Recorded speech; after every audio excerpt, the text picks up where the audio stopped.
Olá! O programa Na Mira da Verdade hoje começa falando sobre o capítulo 17 de Lucas, ali a partir do verso 30, onde nós lemos o seguinte: assim será o dia em que o Filho do Homem aparecer. Aí, quem estiver em cima da sua casa, no terraço, desça e fuja logo. E não perca tempo entrando na casa para pegar as suas coisas. Quem estiver no campo, não volte para casa. Lembrem da mulher de Ló? Lembram da mulher de Ló? A pessoa que procura os seus próprios interesses nunca terá a vida verdadeira, mas quem esquece a si mesmo terá a vida verdadeira. Naquela noite, duas pessoas estarão dormindo numa mesma cama. Eu afirmo a vocês que uma será levada e a outra deixada. Duas mulheres estarão moendo trigo juntas. Uma será levada e outra deixada. Naquele dia, dois homens estarão trabalhando na fazenda. Um será levado e o outro deixado. Esse texto acaba trazendo-nos a ideia de um arrebatamento. De um arrebatamento secreto, onde talvez não estarão preparados aqueles que serão arrebatados ou aqueles que não serão arrebatados. Um será levado, o outro deixado. O que esse texto está querendo nos dizer? Esta e muitas outras questões você acompanha agora, pois está no ar Na Mira da Verdade.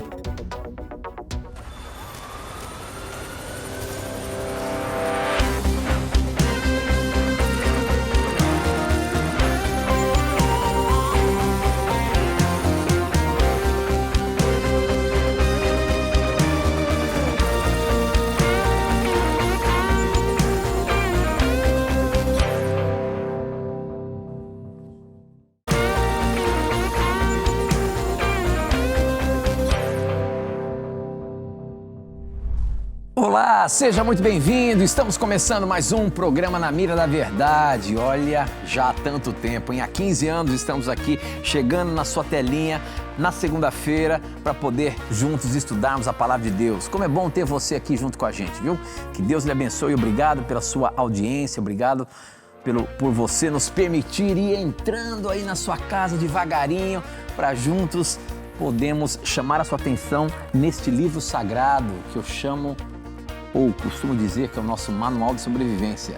Se você está zapeando o seu televisor, chegou agora aqui, este é o programa Na Mira da Verdade, um programa em que você pergunta e a Bíblia responde. Estamos ao vivo, você pode mandar as suas dúvidas para a gente e ela será colocada na Mira da Verdade, tá bom? Participe, mande a sua dúvida e vamos colocar o professor na mira. A propósito, vamos ver como ele está hoje. E aí, professor? Está animado aí, chegando ao finalzinho do ano? Como é que você está, meu irmão? Graças a Deus, Tito, bem, apesar de um pouco cansado, que é natural, mas estou bem pela oportunidade que Deus nos deu de estarmos aqui com você, amigo telespectador, mais uma vez. Queremos que você aí encerre e comece o novo ano conosco estudando a Bíblia e esperamos que este livro precioso seja uma das suas prioridades neste ano que se segue. Que Deus te abençoe e vamos aqui esperar as suas perguntas. Com certeza, professor. É a última segunda-feira do ano e eu não posso deixar de agradecer a você que durante todo esse ano nos acompanhou, mandando as suas perguntas, fazendo o programa acontecer, acompanhando, assistindo, compartilhando com outras pessoas essa oportunidade que nós temos de estudar a Palavra de Deus. Obrigado por você que já acompanha o programa Na Mira da Verdade há muito tempo. Você sabe que há poucos dias atrás inauguramos esse novo espaço aqui, graças aos nossos anjos da esperança que nos proporcionam possibilidades de trazer um melhor conteúdo, um melhor programa para você, telespectador. Obrigado você que nos assiste através de uma TV por assinatura, você que nos assiste através das parabólicas, em canal aberto. Nós estamos em mais de 460 cidades em canal aberto. Obrigado a você que tem acompanhado a gente. Obrigado a você que nos acompanhou durante todo esse ano. E você que está chegando aí agora, esse aqui é um programa simples, um programa de perguntas e respostas bíblicas. Eu estou aqui para ajudar você a pressionar o professor Leandro Quadros para dar as respostas baseando-se na palavra de Deus. Portanto, faça a sua pergunta, manda para a gente e vamos ver como é que ele se sai, qual a resposta que ele dá na Bíblia, tá bom? Manda suas perguntas pra gente, participe. Nós abrimos o programa falando sobre um tema que é bastante conhecido no meio evangélico, tá? E você provavelmente já deve ter ouvido falar. Até porque existe até um filme onde fala sobre o tal arrebatamento secreto. E nós abrimos o programa lendo aqui Lucas capítulo 17, a partir do verso 30. Ali no verso 33, 34, ali já começa a apresentar a ideia de que um será levado e outro deixado. E me parece que a coisa é assim, instantânea, a pessoa some. Pelo menos isso foi retratado em um desses filmes que apresenta aí sobre o arrebatamento secreto. Professor Leandro Quadros, esse é um tema que nós estamos abrindo aqui, o último programa do ano de 2024, mas é um tema que é bastante conhecido no meio evangélico e existe muita dúvida. O que de fato a Bíblia fala sobre esse arrebatamento e o que esse texto de Lucas capítulo 17, a partir do verso 30, está nos dizendo, professor? É importantíssima essa questão, Tito, para ajudarmos nossos irmãos que creem no arrebatamento secreto a entenderem que a Bíblia não ensina essa doutrina. Essa doutrina, obviamente aceita por muitos cristãos fiéis e sinceros que amam Jesus, é uma doutrina perigosa, porque ela contribui para o despreparo para a volta de Cristo. Imagine você imagine uma pessoa que crê no arrebatamento secreto e ao invés de ser raptada secretamente com a igreja, de cara ela vê Jesus se manifestar em glória e majestade. Ela vai ficar totalmente confusa quanto ao que está acontecendo. Então você tem que entender que a Bíblia não ensina o arrebatamento secreto, a Bíblia não divide a volta de Cristo em duas fases. Aqui que está o detalhe. Muitos creem que na primeira fase a igreja é arrebatada secretamente, passam-se 7 anos e depois desses 7 anos é que Jesus vem em glória e majestade. Só que a Bíblia não ensina essa divisão da volta de Jesus em duas fases, muito pelo contrário. Quando você lê textos como Mateus 24, 30 e 31, Mateus 24, 27, Apocalipse 6, 14 a 17, você vê que a volta de Cristo é um evento único, público, visível e audível. Então eu recomendo, estude mais essa doutrina para que você esteja mais bem preparado, mais bem preparada para a volta de Cristo. Sobre esse texto de Lucas, que fala que alguns serão tomados e outros serão deixados, não podemos interpretar esses versos de uma forma isolada. Precisamos ver em que contexto um será tomado e outro será deixado. Se analisarmos o contexto, perceberemos, por exemplo, no verso 26, o seguinte: assim como foi nos dias de Noé, será também nos dias do Filho do Homem. Comiam, bebiam, casavam e davam-se em casamento, até o dia em que Noé entrou na arca e veio o dilúvio e destruiu a todos. Aqui nesse contexto, a geração de Noé é apresentada como um exemplo das pessoas que conduzem a vida do jeito delas e que não estão se preparando para a volta de Jesus.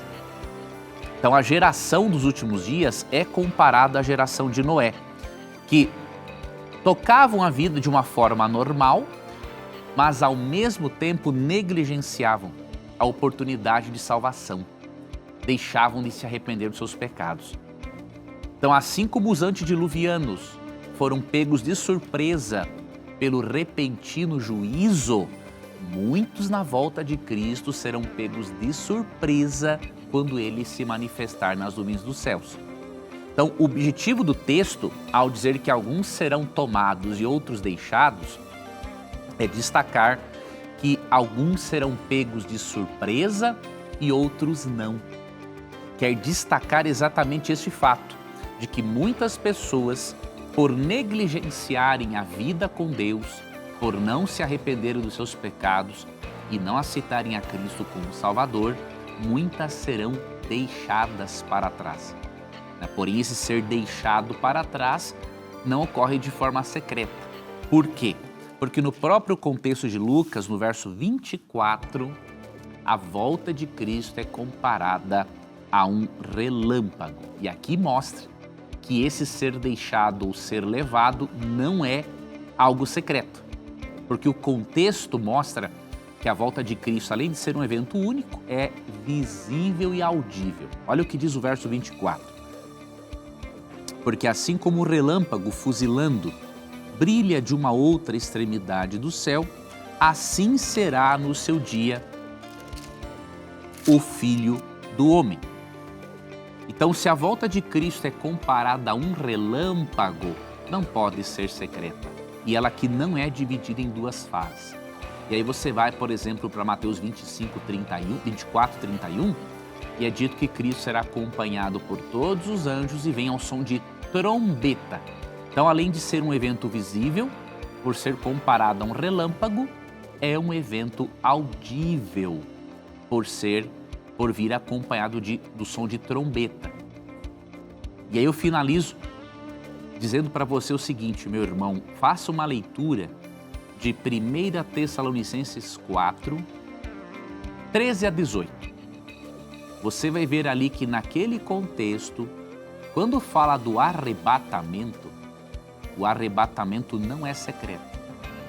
O arrebatamento é visível, audível, e o arrebatamento da igreja ocorre, obviamente, junto com o arrebatamento dos justos ressuscitados. E ali também você vê expressões como palavra de ordem, voz do arcanjo, ressoada a trombeta de Deus, transformação dos vivos, todos eventos, todos acontecimentos audíveis e visíveis. Então, realmente, o arrebatamento secreto não é uma doutrina bíblica. Muito bem, professor, muito bem. Como você sabe, nós estamos aí chegando no final do ano e quando chega o ano novo, né? Muitos de nós fazemos, não promessas, mas colocamos metas na nossa vida para que a gente possa melhorar no ano. Só que alguns acabam até fazendo algumas promessas para Deus, dizendo que a partir do ano vai começar a ler a Bíblia toda, vai estudar um determinado livro religioso, vai ser melhor para as pessoas, enfim, faz algumas promessas para Deus, que naquele novo ano ele pede ajuda a Deus para que ele cumpra a sua meta, para que ele possa desenvolver durante o ano uma aproximação de Deus. Só que aí vai passando o ano, vai passando os dias e aquela promessa ela é quebrada. A pergunta que eu coloco aqui na mira da verdade agora é a seguinte: será que ao prometer alguma coisa a Deus e não cumprir, este pecado tem perdão? Como Deus vê essa situação? Eu prometi a Ele fazer alguma coisa, mas não consigo cumprir. Erro todas as vezes que tento. Como que Deus vê uma situação dessa? Para você participar do programa, você pode mandar as suas dúvidas para o nosso SMS e WhatsApp. O número é 12 981510101. Eu recebo aqui nas redes sociais, no Facebook, namiradaverdade.nt, no Instagram, @namiradaverdade. Mas, professor Leandro Quadros, se eu faço uma promessa a Deus e não cumpro, como Deus vê uma situação dessa? Como Ele me vê fazendo essas promessas e não cumprindo? Tem um texto bem interessante aqui em Eclesiastes 5 que fala do quão ruim é fazer votos precipitados a Deus. Eu vou ler aqui alguns versos para o nosso telespectador. A partir do verso 1. Guarda o pé quando entrares na casa de Deus. Chegar-se para ouvir é melhor do que oferecer sacrifícios de tolos, pois não sabem que fazem mal. E aí vem agora o verso correspondente à nossa dúvida. Não te precipites com a tua boca, nem o teu coração se apresse a pronunciar palavra alguma diante de Deus. Porque Deus está nos céus e tu na terra, portanto, sejam poucas as tuas palavras. Primeiro conselho, fale pouco. É o que diz o texto, né?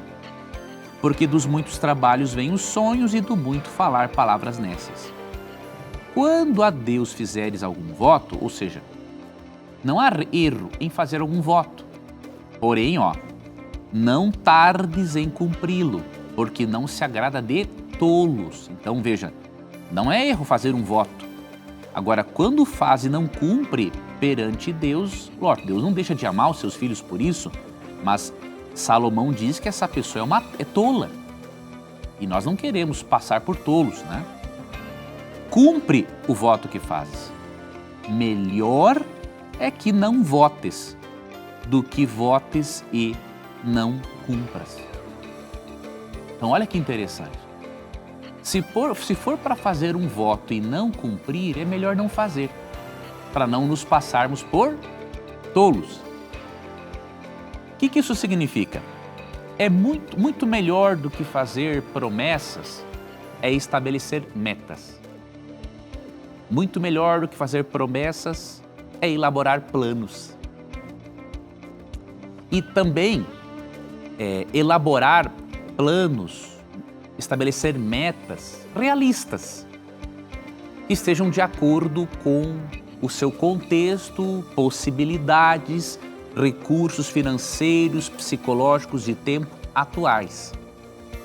Então tenha metas, sim, tenha sonhos, trabalhe por isso, mas não faça votos desnecessários que você não conseguirá cumprir depois. Então reflita nessas palavras de Eclesiastes 5 e lembre-se que se você fez um voto precipitado e se arrependeu, óbvio que Deus perdoa esse tipo de pecado. Ali em Miqueias 7, 18 e 19, diz que Deus lança nossos pecados nas profundezas do mar, ou seja, Deus tira-os de nossas vidas. Então fale com Deus e diga: Senhor, me desculpe, me perdoe por este voto precipitado que fiz. A graça de Jesus vai cobrir este pecado e você segue a sua vida adiante. Muito bem, professor, muito bem. Olha só, tem uma pergunta interessante aqui sobre aquela oração que Jesus Cristo deixou para a gente nos evangelhos. Ali em Mateus capítulo 6, a partir do verso 9, nós temos a oração do Pai Nosso. A oração do Pai Nosso, no finalzinho da oração, tem um trecho que muitos dizem que não está no original. Por exemplo, nós oramos no final, ou pelo menos muitos oram assim ao Pai Nosso, no final dizendo: pois teu é o reino, o poder e a glória para todos sempre. Amém. Quando eu vejo aqui na minha Bíblia, por exemplo, na linguagem de hoje, tem esse trecho. Só que ela está entre chaves. Professor, isso quer dizer que não está no original grego, ou no original que foi escrito, o Novo Testamento aí? Por que está entre chaves aqui e por que tem algumas versões que não tem esse trecho? Será que nós estamos orando errado a oração do Pai Nosso? Aqui o que acontece, Tito, é o seguinte: quando algo está entre colchetes, indica que pode indicar que não está no original grego ou que pode estar ou não. O que isso significa? Alguns manuscritos apresentam o texto na sua forma completa e outros não. Então, como há esta dúvida entre os eruditos estudiosos, então, dependendo também do tipo de manuscrito no qual eles se baseiam, então eles preferem colocar o texto entre colchetes. Agora, há casos em que realmente pode ser o comentário de um copista, como ocorre em 1 João 5, 7 e 8. E como era um comentário de um copista, mas era um comentário correto, fiel, então o tradutor, para não se perder esse comentário, a coloca entre colchetes para indicar para o leitor, olha, isso não está no original grego, pode ser, está em alguns manuscritos ou não, ou no caso de 1 João, como não está, é o comentário de um copista, então estou deixando aqui só para você saber como é que eles entendiam o texto naquela época. Então, os colchetes existem realmente para nos dar essas informações e não é nenhum acréscimo de heresia. Então, como não é nenhum acréscimo de heresia, não precisamos estar preocupados em estarmos orando de uma forma errada. Muito bem, professor, muito bem. Nós vamos para um intervalo, mas antes eu quero deixar em aberto uma questão e uma pergunta daquelas capciosas para o professor Leandro Quadros. Professor, quero ver como é que você sai aí. Só que você vai ter um tempinho para o intervalo de você estudar ela. Então, olha só, vou colocar aqui a pergunta do Edmário. A pergunta dele é a seguinte, lá em Hebreus 8:13, fala que a antiga aliança se tornou obsoleta. Será que fala isso mesmo? Mas sabemos que a antiga e a nova têm os mesmos elementos. Por que se tornou obsoleta a antiga aliança? Isso está em Hebreus 8, verso 13. Mas nós temos que ir para o intervalo. Aproveite o intervalo, crie a sua pergunta, manda para a gente e a gente volta já já.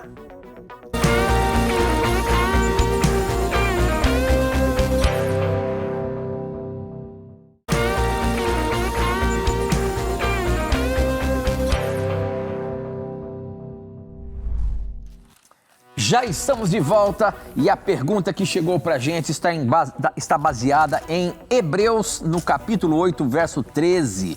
E quem mandou para a gente foi o Edmário. Ele disse que lá está dizendo que a antiga aliança se tornou obsoleta. Mas sabemos que a antiga e a nova aliança têm os mesmos elementos. Então, por que a antiga se tornou obsoleta? Será que Hebreus está dizendo isso mesmo? Hebreus 8:13 diz o seguinte, e quando Deus fala da nova aliança, é porque ele já tornou velha a primeira aliança. É o que está ficando velho e gasto e vai desaparecer logo. Professor Leandro Quadros, que história é essa que Hebreus está dizendo para a gente que a antiga aliança está obsoleta, está velha? Como é que é isso? Muito boa pergunta. E o nosso irmão fez uma observação muito interessante. Os elementos da antiga e da nova aliança são os mesmos. Qual é que era a base da antiga aliança, ou do antigo pacto de salvação de Deus para com a humanidade? Era o sangue. O sangue dos animais sacrificados era a base da antiga aliança. Outra coisa interessante, e qual é a base da nova aliança? De acordo com Lucas 22:20, é o sangue de Cristo. Então, o sangue é a base de ambas as alianças. Outra similitude que encontramos, o estilo de vida moral. Enquanto que Jeremias 31, 33 e 34 diz que Deus escrevia a lei no coração do seu povo, em Hebreus 8:10 é dito que na nova aliança, nesse processo de santificação, Deus imprime, Deus escreve os princípios de sua lei no coração do seu povo. Então a base tanto da antiga aliança quanto da nova era o sangue. E o resultado de fazer parte desta aliança era um estilo de vida transformado pela atuação do Espírito Santo. Então o nosso amigo está totalmente certo, as bases são as mesmas. Não dá para dizer que há uma contradição. Agora, em que sentido a antiga aliança se tornou antiquada em relação à primeira? É o seguinte, no contexto, está falando da superioridade do sumo sacerdócio de Cristo e do seu sacrifício, obviamente. Então, o sacrifício de Cristo é superior ao de animais que prefiguravam o sacrifício futuro de Cristo. Ao mesmo tempo, as instituições, o papel do sacerdote para guiar o povo a Deus foi substituído pelo sumo sacerdócio de Cristo.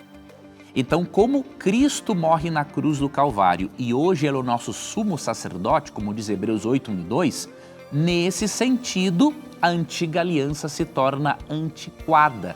Por quê? Porque tanto a figura do sacrifício se cumpre em Cristo, quanto o sacerdócio de Cristo substitui o sacerdócio humano de Arão. Então é nesse sentido que a antiga aliança é antiquada. Paulo não está dizendo que Deus é contra a antiga aliança, muito pelo contrário, foi Deus mesmo quem estabeleceu. Só que ele quer mostrar o seguinte, que com o sacrifício de Cristo e com a vinda do sumo sacerdócio de Cristo, não há mais necessidade de nos fixarmos no antigo sistema ritualístico e nem mesmo de nos fixarmos no antigo sistema sacerdotal, porque hoje temos o sumo sacerdote que é Cristo Jesus. Muito bem, professor, muito bem. Eu tenho uma pergunta aqui, ela está um pouquinho longa, mas eu acho que vale a pena nós colocarmos, porque o assunto é adultério. E essa pergunta pode elucidar algumas coisas. Olha só, creio ser correto afirmar que Deus sabe o que é o melhor para a gente. Em um casamento, na hipótese de um adultério, sabendo que a parte traída certamente porá fim ao casamento caso descubra a verdade, eu pergunto, a possibilidade de Deus agir para manter o adultério escondido se perceber o arrependimento verdadeiro do adúltero e por entender que a continuidade do casamento será o melhor para o casal e seus filhos? Deus atuaria para esconder a verdade da parte traída pelo bem da manutenção do casamento? Ocultar a verdade não seria igual ou pior que mentira? Professor Leandro Quadros, a maneira como ele colocou a pergunta aqui é dando a possibilidade de Deus, de repente, esconder um pecado. Pelo menos é isso que eu entendi. Veja se eu estou errado aí. Há possibilidade de Deus agir para manter o adultério escondido se perceber o arrependimento verdadeiro do adúltero e por entender que a continuidade do casamento será o melhor para o casal e para os filhos. Ou seja, Deus então permitir essa situação e para que as coisas não fiquem piores. Isso pode acontecer? Cada caso, Tito, em relação a isso, digamos, cada caso é um caso. Esse é um assunto amplo, complexo. Não dá para nós tratarmos dizendo assim, ó, tem que ser assim ou assado, porque depende de muitas variantes. Por exemplo, eu não creio que Deus atue diretamente para esconder ou não algo. Deus criou leis naturais e espirituais que, se forem seguidas, trarão resultados, bons ou não, por não seguir estas leis. Agora, há casos de imoralidade que são ocultos pelas circunstâncias e outros não. Eu não creio que devamos atribuir a Deus ocultamento ou não disso. Agora, óbvio, cada caso é um caso. Vou contar para você brevemente alguns momentos, alguns contextos no qual eu pude dar um aconselhamento a respeito, tá? Teve momentos em que eu indiquei que a pessoa contasse. E teve momentos raros que eu indiquei que a pessoa não contasse. Você pode pensar, mas em que contexto você fez isso? Vou te dar brevemente um resumo, para você ver que isso é um assunto amplo e que eu costumo, preferencialmente, sempre encaminhar esta pessoa a um bom psicólogo cristão, para que com ajuda profissional e, obviamente, com base em princípios bíblicos, esta pessoa tome uma decisão. Lógico que sempre o melhor é falar a verdade, não há como. Nunca existe um momento que não seja bom falar a verdade. Mas há momentos em que uma pessoa não tem a estrutura psíquica e o preparo necessário para receber aquela verdade. Então, às vezes, aquela notícia pode ser algo tão avassalador que os prejuízos sejam muito maiores que o benefício. É por isso que eu sempre prefiro encaminhar a pessoa ao aconselhamento especializado para que, juntamente com o profissional e especialmente através da oração, a pessoa decida o que fazer. Teve uma vez um momento em que uma pessoa me contou que não estava conseguindo e não estava muito desejosa também de parar com aquele caso extraconjugal. Nesse caso eu dizia, então você tem que ser honesto e dizer para o seu cônjuge, ele tem que ter o direito de não seguir nessa relação se assim ele desejar. Agora, recomendo, fale também com um bom terapeuta para fazer uma avaliação para contar isso de uma forma menos traumática possível. Não tem como evitar o trauma, mas de uma menos traumática possível. Então esse foi um caso. Um outro caso que aconteceu, que uma vez eu conversei, foi com um senhor de idade. Você vai até dar risada, mas é engraçado em parte, mas não é engraçado se nós pensarmos no sofrimento que isso causaria, né, para a esposa dele. Eu conversei uma vez com um senhor de mais de 70 anos, de uns 75 anos. E ele me disse que há mais ou menos 15 anos antes, ele tinha tido um relacionamento extraconjugal. E aí eu perguntei para ele, você continuou nisso? Ele, não, eu me arrependi profundamente, pedi perdão para Deus, estou tendo muita dificuldade de conviver com isso e estou pensando em contar para minha esposa. O que eu falei para ele? Olha, você pode conversar. Mais uma vez, direcionei-o a um especialista, um psicólogo cristão para conversar e a princípio eu falei para ele, meu irmão, um problema desse que ocorreu há 15 anos e você se arrependeu e não veio à tona, será que vale a pena você trazer toda uma dor dessas desnecessária para sua esposa, que também já é idosa? Talvez valha a pena você conviver com isto para preservar a integridade psicológica dela. Mas encaminhei ele a um terapeuta, né? Porque são coisas, como eu repito, não tem como nós decidirmos. Cada caso é um caso e eu sempre recomendo oração e avaliação psicoterápica para conduzir as coisas e escolher dos males o menor. Muito bem, professor. Olha só, aqui no Instagram do Na Mira da Verdade, tem uma pergunta aqui do Roberto, Betão, que está falando aqui. Boa noite. Boa noite a vocês que estão assistindo também o programa Na Mira da Verdade. Ainda não tive a oportunidade de pescarem as minhas dúvidas, nem mesmo vi esse tema ser abordado aqui no Na Mira da Verdade. Olha só, sua pergunta foi pescada agora, Betão. A pergunta dele, e ele diz assim, então lá vai. A minha dúvida do momento é, quando estivermos no céu, todos os salvos vivendo lá no milênio e morando junto, de fato teremos pessoas de diversas nações, de diversos lugares. Daí falaremos qual idioma? Um só idioma? O idioma do céu? Como será isso? Professor, será que a gente consegue saber qual idioma nós iremos falar no céu? Se eu encontrar o meu irmão japonês lá, nós vamos falar que língua, meu irmão? Se eu encontrar meu irmão coreano, americano, russo, que língua nós vamos falar? A Bíblia, porventura, nos dá assim uma ideia de como vai ser isso? Olha, o que nós sabemos, e isso até a ciência o comprova, que todas as línguas vieram de uma língua em comum. As raças vieram de um casal em comum. Né? Não creem, obviamente, em Adão e Eva, mas nós cremos que a explicação bíblica para isso é muito coerente. Se nós lembrarmos de Gênesis 11, nós veremos que a barreira da língua surgiu após pós-pecado.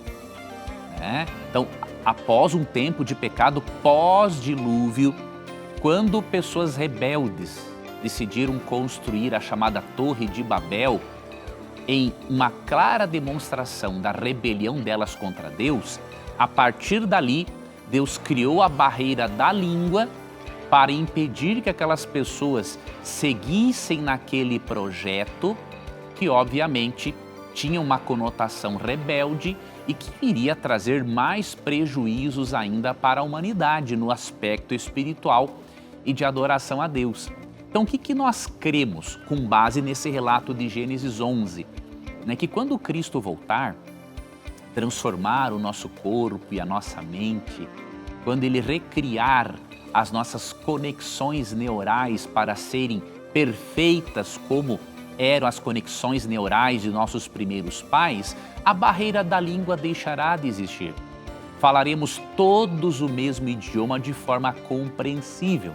Agora, qual? Aí vocês precisam estar no céu realmente para saber como era o idioma original falado pelos nossos primeiros pais, porque isso não faz parte da revelação bíblica. Muito bem. Tem mais uma perguntinha aqui.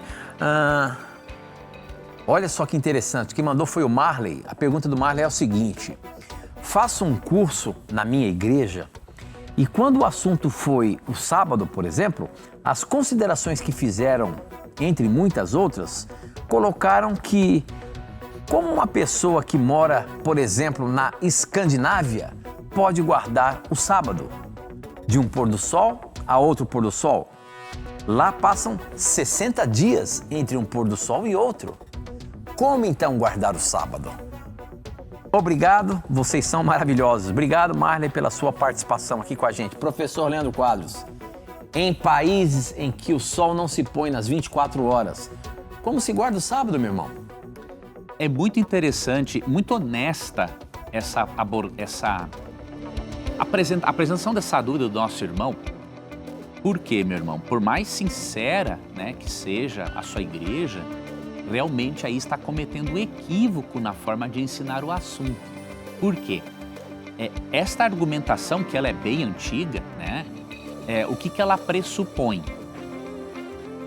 Essa argumentação pressupõe que quando Deus deu o quarto mandamento, Ele não sabia que existiria essa situação. Quando Deus deu o quarto mandamento, na verdade foi lá no Éden, em Gênesis 2, 2 e 3, quando Deus abençoou e santificou o sábado. Depois você vê no período pós-pecado, em Êxodo 28 a 11, no Decálogo, Deus dá o quarto mandamento de sua lei. Você vê que o sábado faz parte do Decálogo, não há como ter dúvidas disso. É como se Deus não soubesse, quando Ele diz para santificar e abençoar o sábado, é como se Ele não soubesse que, por exemplo, nas regiões árticas, o dia demora mais tempo para passar. Nós não podemos pressupor isso. Não podemos pressupor que quando Deus deu o quarto mandamento, Ele não sabia que haveriam situações diversas do mundo. Então esse é o primeiro ponto. Segundo ponto, o quarto mandamento não diz que todos devem guardar o sábado ao mesmo tempo. O que o quarto mandamento diz é que devemos guardar o sábado. Então o que isso significa? Devemos observar esse dia no momento em que ele chegar até nós. Então não precisa chegar para todos.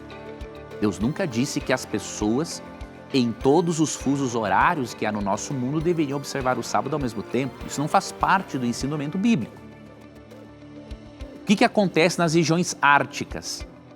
Devemos recordar que mesmo que sim, que aparentemente os dias sejam realmente ali mais longos e noites também, nas regiões árticas consegue-se saber quando passaram-se 24 horas pela posição do Sol. Então, dependendo da posição do Sol no céu, eles sabem se passaram ou não 24 horas. Mesmo que existam meses de claridade e depois de escuridão, pela posição do Sol, da Lua, eles sabem quando se passou 24 horas. E para finalizar, muitos missionários que guardam o domingo sabem quando começa e termina o domingo. Então por que os que observam o sábado não poderiam saber também? Então o argumento realmente não se justifica pela Bíblia e pela realidade. Olha aí. Muito bem, professor. Muito bem. Nós vamos para um breve intervalo. Aproveite o intervalo aí, faça uma perguntinha para a gente. Manda para cá, a gente volta já já.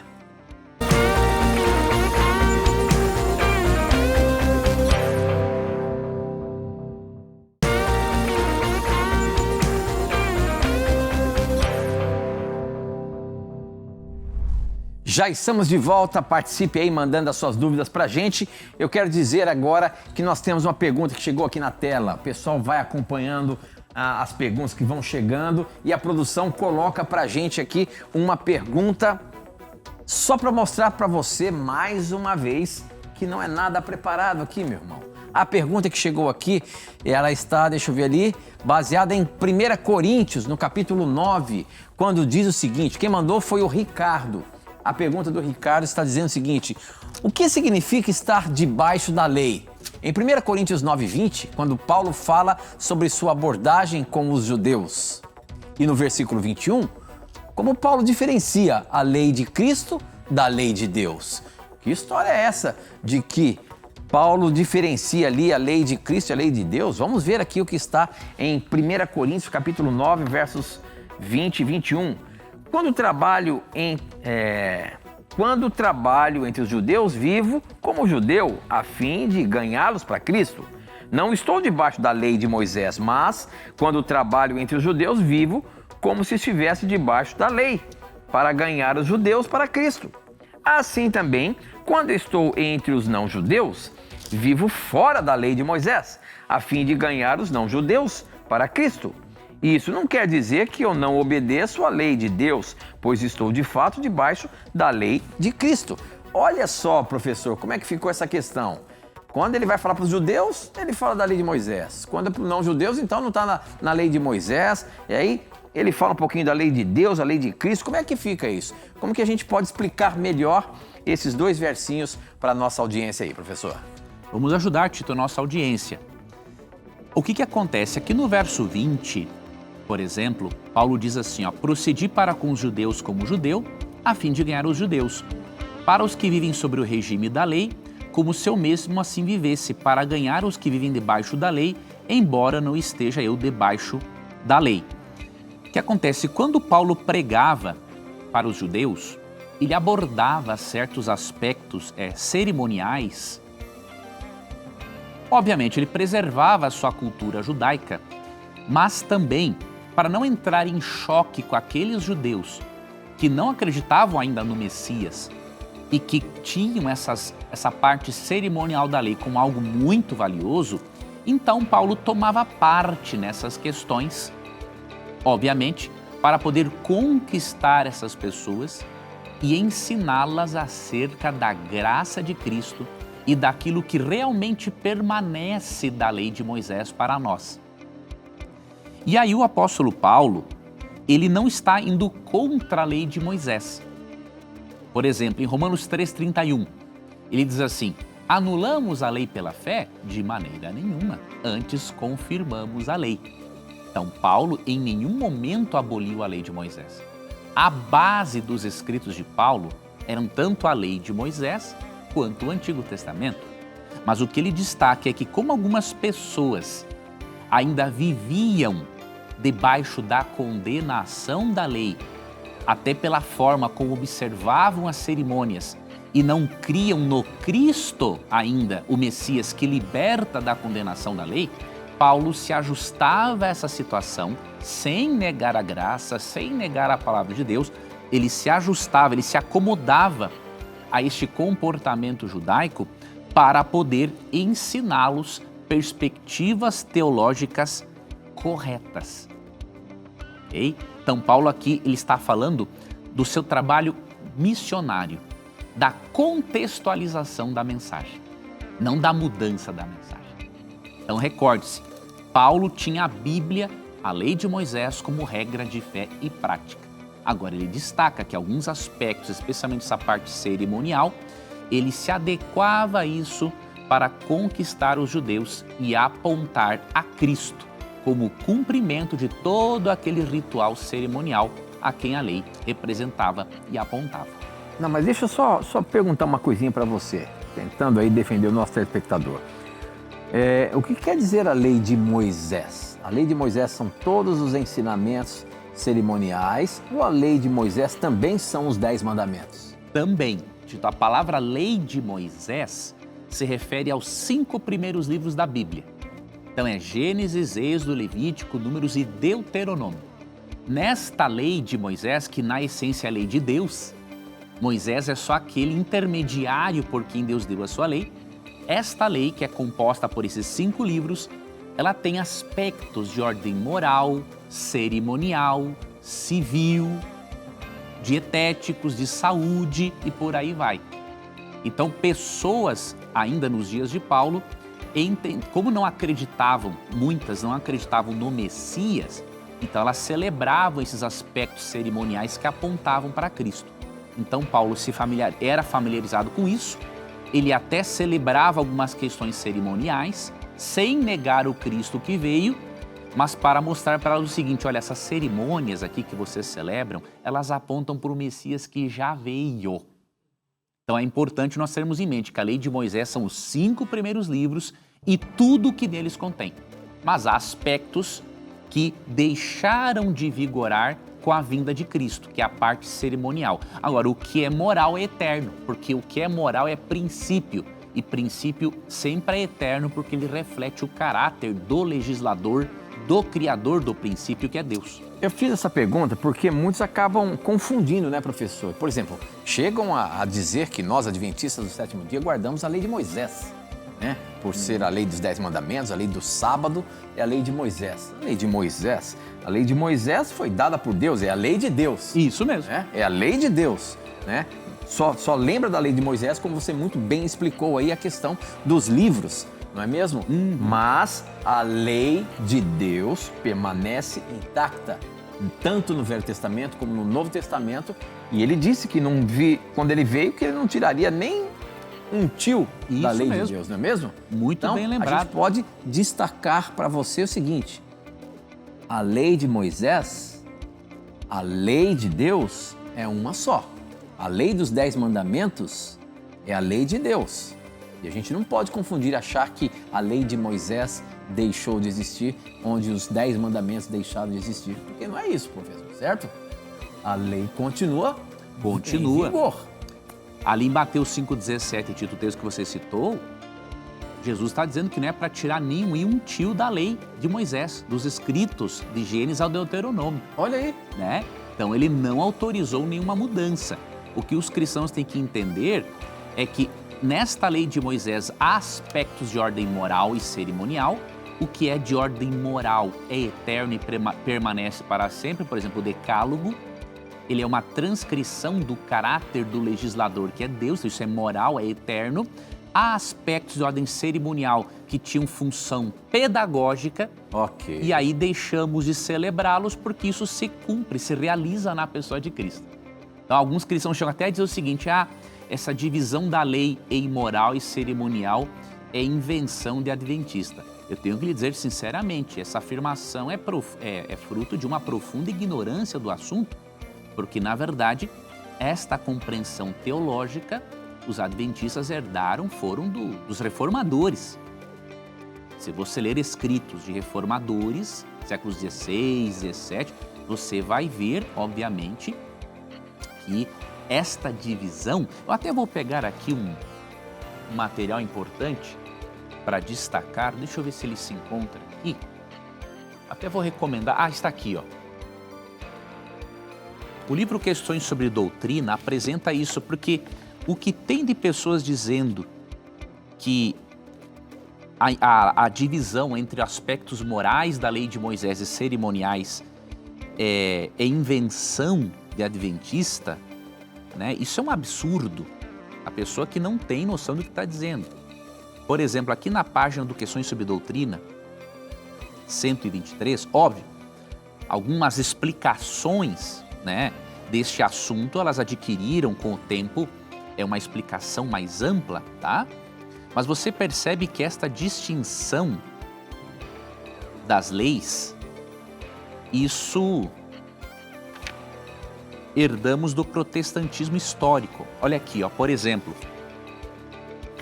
na página 126, ó, diz assim, ó, as principais confissões de fé e os credos históricos da cristandade reconhecem a diferença e distinção entre a lei moral de Deus, os 10 mandamentos ou o decálogo e os preceitos cerimoniais. Não estou dizendo que isso não, que a lei de Moisés não é... A lei de Moisés é composta por aspectos morais e cerimoniais. Tudo é lei de Moisés e tudo é lei de Deus, tá? Agora, essa distinção, para você ter uma ideia, ó, a segunda confissão helvética da Igreja Reformada de Zurique, de 1566, faz essa divisão. Os 39 artigos de religião da Igreja da Inglaterra, em 1571, faz essa divisão.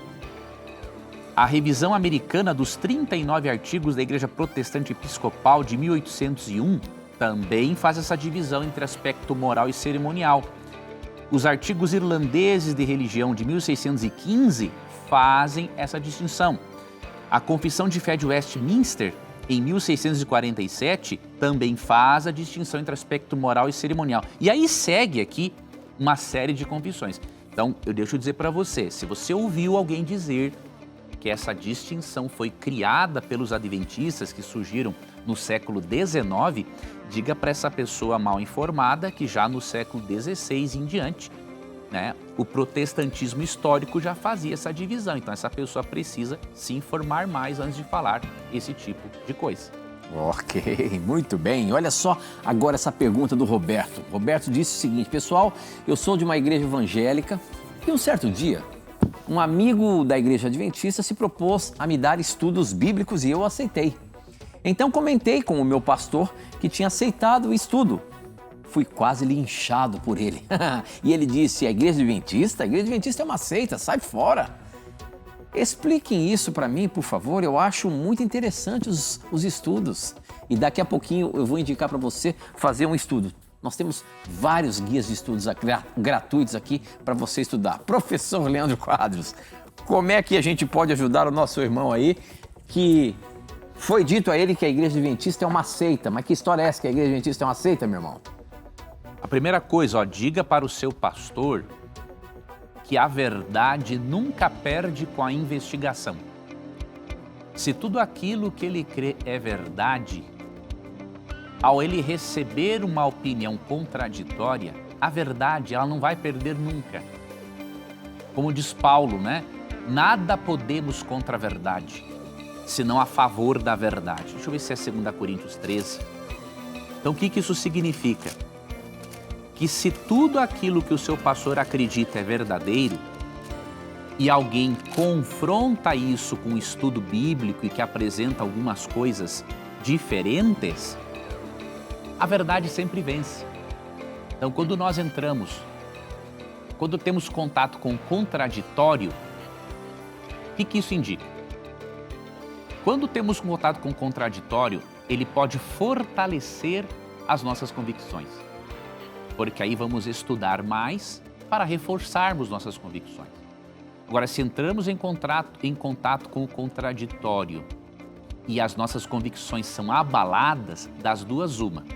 Ou estávamos acreditando em algo errado, ou a nossa base era muito fraca e não aguentamos o contraditório. Então aí só o estudo, o tempo e a experiência que vão demonstrar o que realmente aconteceu. Mas em 2 Coríntios 13:8, Paulo diz que realmente nada podemos contra a verdade, senão em favor da própria verdade. Então continue seu estudo bíblico. Ao você estudar e acompanhar a programação da Novo Tempo, você vai perceber que a afirmação de que somos uma seita não faz sentido. Muito bem, professor. Com essa nós encerramos mais um programa. Desejo a você um feliz ano novo e que no próximo ano estejamos com toda a força aí para ajudarmos toda a nossa audiência a conhecer mais a Palavra de Deus. Pela graça de Deus, obrigado, Tito. Um feliz ano novo para você também e que Deus lhe abençoe, amigo telespectador. Lembrando que ao longo deste ano, com a bênção de Deus, se você tiver a coragem de perguntar, a Bíblia sempre terá coragem de lhe responder aqui no nosso programa. Um abraço e até uma próxima. E aqui você já sabe, sempre as nossas dúvidas e os nossos questionamentos estão na mira. Agora é aqui, ó, na mira da verdade. Até o nosso próximo encontro. Tchau.